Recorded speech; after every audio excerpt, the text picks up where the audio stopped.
Giancarlo, the scoreboard was pretty close. The 7 minutes at the end probably felt like 16. But in terms of the performance today, how do you feel you controlled the game?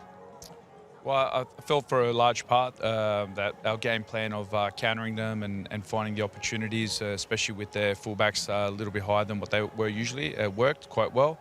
And I thought the boys actually adapted quite well because we lost Rufa with 5 minutes before kickoff. So I changed everything tactically so it could suit the players that we had on. And fair credit to all the boys. They executed perfectly.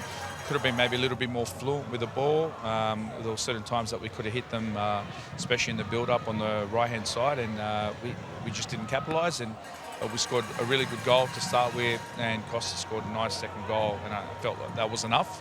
But credit to Macarthur, they just kept going at us, and they made it very tense at the end. Seems to be a lot of controversial calls. Obviously, it always is if it's gone against you. What was your take on both of the penalties on either side?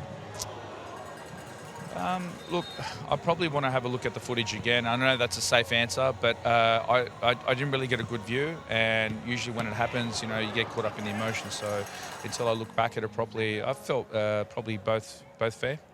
And when it comes to your systems, you seem to have them all. You box them off and you pull the book out and you say, this is the one you're using today. How much work is still consistently going in on that? And how much, I suppose, time in your training goes into the guys in game to game?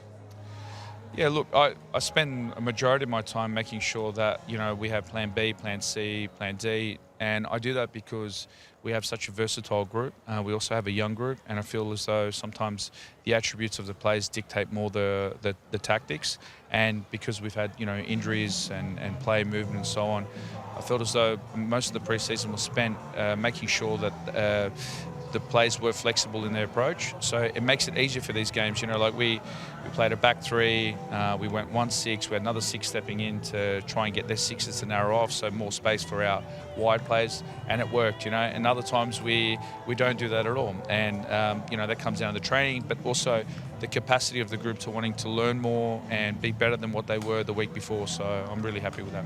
Fantastic. Just a real quick one on Rufer. Obviously, he went down. Hopefully, it's just precautionary.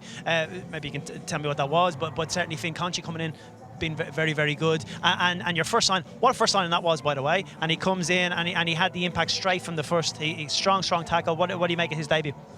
I thought he was very good. I thought he gave us the energy in the middle. I was going to shift him out to right wing back to just get him a bit of time to acclimatise. But then I felt as though a double sub was necessary at the time, but when he came on, he gave us legs. And to be fair, Matt Sheridan, I thought, did exceptionally well when he came on. Finn Conch gave us a good 60 minutes, and probably unfair to expect him to go full 90 when he hasn't been conditioned for that. So especially as a 6, because 6 is it's a massive workload. But again, even Isaac Hughes, Lucas, Finn, all the young boys, gave a really good stint. Oscar Van Haddam as well. He was carrying a bit of sickness as well going to the game. So I'm proud of all the group. Expecting Rufer to go to Perth?